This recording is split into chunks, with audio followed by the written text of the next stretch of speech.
This is what they call pankane, or how would I call it? Ukwa. This is not even know. And people buy all what they fa. Ukwa can now. I don't know what we do. I don't know what we do. But what if you know? I know you Ukwa can now. I have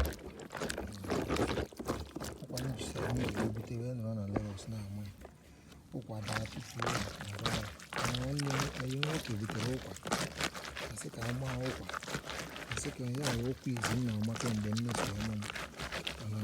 I dare am way over now. That's now. I dare bunch and I over now. Can keys. You much acquire. You watch I am Moya. Never. Oh, yeah, defa. Oh, yeah. And carbon and camera. Okay, go in the defa.